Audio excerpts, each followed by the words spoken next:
ಈಗಾಗಲೇ ಗೌರಿ ಗಣೇಶ ಹಬ್ಬದ ಪ್ರಯುಕ್ತ ಗಣೇಶ ವಿಸರ್ಜನೆ ಮಹೋತ್ಸವ ನಡೆಯುತ್ತಿದೆ. ಇದೇ ಅವಧಿಯಲ್ಲಿ ಸೆಪ್ಟೆಂಬರ್ 5ರಂದು ಈದ್ ಮಿಲಾದ್ ಹಬ್ಬದ ಇರುವ ಕಾರಣದಿಂದ ಪೊಲೀಸ್ ಇಲಾಖೆ ಅಗತ್ಯ ಮುನ್ನೆಚ್ಚರಿಕೆ ವಹಿಸಬೇಕು, ಸಾರ್ವಜನಿಕ ಸಹಕಾರ ನೀಡಬೇಕು. ನೀತಿ ನಿಯಮಗಳನ್ನು ಉಲ್ಲಂಘನೆ ಮಾಡಿದರೆ ನಿಜಕ್ಕೂ ಕಾನೂನು ಕ್ರಮ ಕೈಗೊಳ್ಳುತ್ತದೆ ಎಂದು ಹಾಸನ ಜಿಲ್ಲಾ ಪೊಲೀಸ್ ವರಿಷ್ಠಾಧಿಕಾರಿ ಮೊಹಮ್ಮದ್ ಸುಚಿತಾ ತಿಳಿಸಿದರು.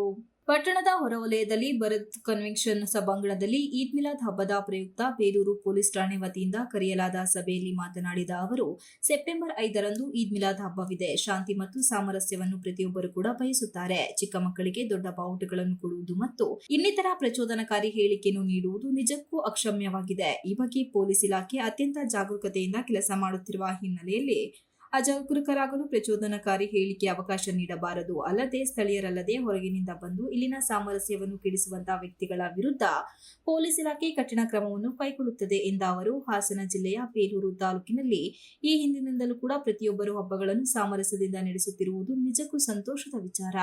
ವಿಶೇಷವಾಗಿ ನಾನು ಹಾಸನದಲ್ಲಿ ಎಸ್ಪಿ ಆಗಿ ಅಧಿಕಾರ ವಹಿಸಿಕೊಂಡ ದಿನದಿಂದಲೂ ಕೂಡ ಬೇಲೂರಿನಲ್ಲಿ ನಡೆಯುವಂತಹ ದೊಡ್ಡ ದೊಡ್ಡ ಕಾರ್ಯಕ್ರಮಗಳು ಕೂಡ ಯಾವುದೇ ಅವಘಡಗಳು ಸಂಭವಿಸದೆ ಅತ್ಯಂತ ಸೌಹಾರ್ದತೆಯಿಂದ ನಡೆಯುತ್ತಿದೆ. ಈ ಹಿನ್ನೆಲೆಯಲ್ಲಿ ಮುಂದಿನ ದಿನಗಳಲ್ಲಿ ನಡೆಯುವಂತಹ ಕಾರ್ಯಕ್ರಮಗಳು ಕೂಡ ಸುಸೂತ್ರವಾಗಿ ನಡೆಯಲಿ ಎಂಬುದು ನಮ್ಮ ಆಶಯವಾಗಿದೆ ಎಂದರು.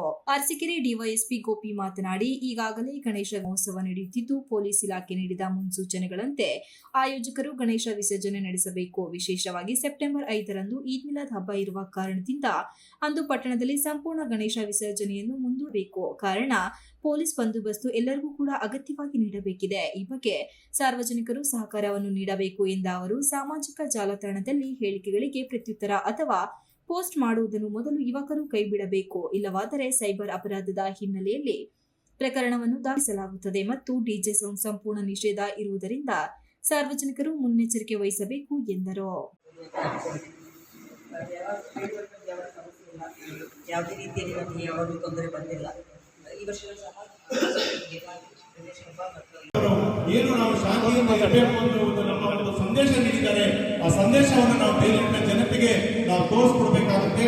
ಆ ಸಂದೇಶದ ಮೂಲಕ ಪ್ರವಾದಿ ಮೊಹಮ್ಮದ್ ರವರ ಯಾವುದೇ ಹೆಸರಿಗೆ ಕಪ್ಪು ಚುಕ್ಕೆ ಬರದ ಹಾಗೆ ನಾವು ಶಾಂತಿಯುತವಾಗಿ ಮೆರವಣಿಗೆ ಮಾಡಿ ನಮ್ಮ ಶಾಂತಿಯುತವನ್ನ ತೋರಿಸ್ಕೊಡ್ಬೇಕು ಅಂತೇಳಿ ತಮ್ಮಲ್ಲಿ ಕೇಳ್ಕೊಳ್ತಾ, ಈ ಸಂದರ್ಭದಲ್ಲಿ ಬೇಲೂರು ವೃತ್ತ ಆರಕ್ಷಕ ನಿರೀಕ್ಷಕ ರೇವಣ್ಣ ಮತ್ತು ಆರಕ್ಷಕ ಉಪನಿರೀಕ್ಷಕ ಶಿವಾನಂದ ಪಾಟೀಲ್, ಜಿಲ್ಲಾ ಪಂಚಾಯತ್ ಮಾಜಿ ಸದಸ್ಯ ಸೈಯದ್ ತೌಫೀಕ್, ಪುರಸಭಾ ಸದಸ್ಯ ಜಮಾಲುದ್ದೀನ್, ಕರವೇ ಅಧ್ಯಕ್ಷ ಚಂದ್ರಶೇಖರ್, ಲಕ್ಷ್ಮೀಪುರ ವೀರಾಂಜನೇಯ ಸ್ವಾಮಿ ದೇಗುಲ ಅಧ್ಯಕ್ಷ ಮೋಹನ್ ಕುಮಾರ್, ಮಸೀದಿ ಮುಖ್ಯಸ್ಥರು, ವಿವಿಧ ಸಂಘಟನೆ ಮುಖಂಡರು ಹಾಜರಿದ್ದರು. Ganesh, TV 46 news Kannada, Belur. You are watching TV 46 News Kannada.